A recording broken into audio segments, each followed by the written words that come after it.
আসসালামু আলাইকুম এভরিওয়ান, কেমন আছেন সবাই? আশা করি সবাই ভালো আছেন। আমিও আপনাদের দয়া আলহামদুলিল্লাহ ভালো আছি। আর আমি ভালো থাকার পেছনে আরেকটা কারণ হচ্ছে আজকে আমি নতুন আরেকটা টুর্নামেন্ট খেলতে যাই, যেটা হচ্ছে শহীদ জিয়া স্মৃতি ক্রিকেট টুর্নামেন্ট 2025 সবুজ সংঘ সামাজিক সংস্থার উদ্যোগে করা। তো দেখতেই পাচ্ছেন আমি ব্যাট নিয়ে শুরু করতেছিলাম, আমাদের টিম মিটিং চলতেছিল যে কে কে নামতেছে আজকের ম্যাচে, কে কে বসতেছে। তো আর এখানে জার্সি দেওয়া হচ্ছে, বাকি যারা জার্সি মানে দেওয়ার বাকি ছিল, যারা নেওয়ার বাকি ছিল তাদেরকে জার্সি দেওয়া হইতেছে। তো বেসিক্যালি আজকের খেলাটা হচ্ছে আমাদের পরিচিত এক বড় ভাই উনি রাখছে, ওনার টিমের হয়ে আমরা খেলবো। তো আমি, রাজু, মোহন, সাব্বির, ওহিদ, আমরা আমাদের টিমের 5 জন আসছি আজকে। তারপর জনি আছে, জনি, আমরা 6 জন ছিলাম আমাদের টিমের। আমাদের টিম থেকেই 6 জনকে নেওয়া হয়েছে, সিলেক্ট করা হয়েছে। যাই হোক আলহামদুলিল্লাহ, যেহেতু আমাদের টিমের 6টা প্লেয়ারই একটা টুর্নামেন্টে খেলার সুযোগ পাইছে, সেহেতু আল্লাহর কাছে লাখ লাখ শুক্রিয়া।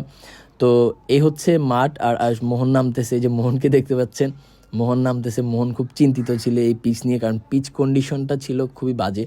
পিচ সমান ছিল, কিন্তু বল পড়ার পরে উল্টাপাল্টা টার্ন করতেছিল বলটা, মানে ঘাস ছিল, ফাটা ছিল, অনেক রকমের সমস্যা ছিল পিচটাতে। তো টসের ভিডিওটা আপনারা দেখতে পাচ্ছেন, টস উনি থাকেন, মেইন আম্পায়ার ছিল উনি। তো ওনার দু একটা ডিসিশনে একটু কন্ট্রোভার্সি হয়ে যায়।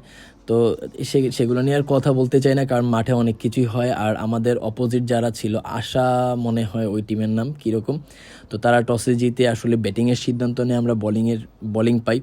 তো ছোটো ভাই ওহিদ দেখেন পিচের ব্যাপারে কি রিপোর্ট করে। Pitch condition is very good. This is a very hard pitch. If we bowling tight, this pitch can give us championship.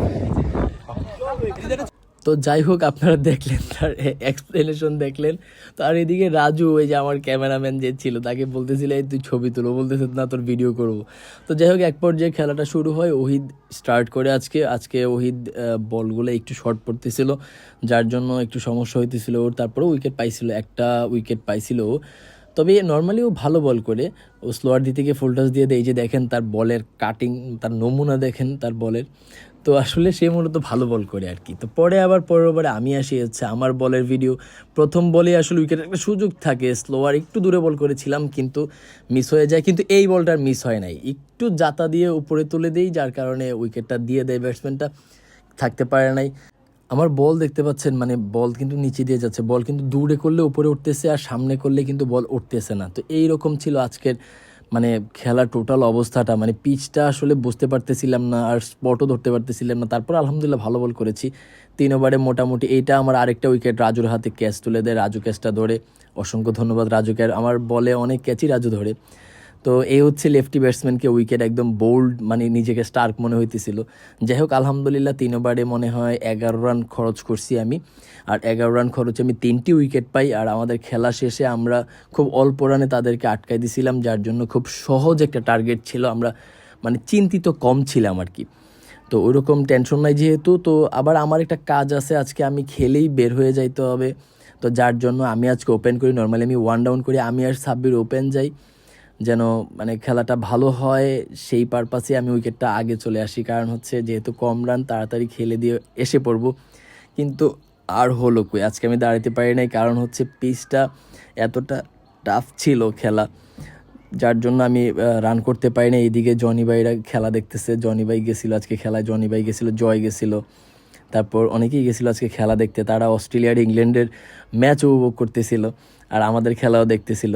তো যেটা বলতেছিলাম পিচের ব্যাপারে, বল পড়ে আসলে নিচের দিকে যাচ্ছে, যার জন্য এই প্রবলেমগুলো আজকে অনেক বেশি হয়েছে। এইদিকে রাজু আর জয় তারা মানে দুষ্টুমিতে মগ্ন, কিন্তু এই দুষ্টুমিটা কি ভিডিও চলতেছে আমি আর সেটার সাউন্ড দিলাম না। তারা কি ব্যাপারে কথা বলতেছিল, কারণ সাউন্ড দিলে তাদের ইজ্জত থাকবে না, যার জন্য তাদের ইজ্জতটা আমি পাংচার করতে চাই না, আর সাউন্ড দিলাম না, আমার ভয়েসেই থাকলো ভিডিওটা।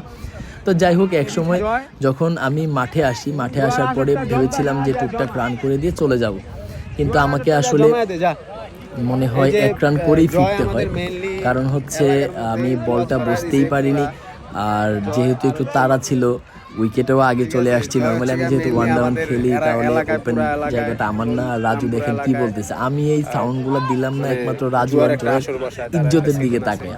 যদি সাউন্ড দেই তারা কিন্তু আর এলাকায় মুখ দেখাইতে পারবে না, মানে মুখ দেখানো একদম বন্ধ হয়ে যাবে। যে মোহন দেখেন দুষ্টামি করতেছে, জয় দেখেন দুইটা আছাড় মারবে, তাহলে তার মানে কি বলতেছে, এই আছাড় যে মারবে মানে কেন মারবে, কি এমন রাজু প্রকাশ করে দিল তার গোপনীয়তা যে আছাড় মারবে। আচ্ছা যাই হোক, আপনারা বল দেখেন, বলের ভিডিও দেখেন। এই যে দেখেন আমি প্রথম বল খেলতেছি, যেহেতু দেখেন বল এই যে একদম নিচে দিয়ে বল চলে যায়, মানে বল খেলাই অনেক কষ্ট ছিল। তো সাব্বির আসে, যে দেখেন নিচের বল, কিছুই করার নাই। আর এই বলটাতে আমি আউট হয়ে যাই, তারপরেও ম্যাচটা জিতেছি। সকলকে ধন্যবাদ, আসসালামু আলাইকুম।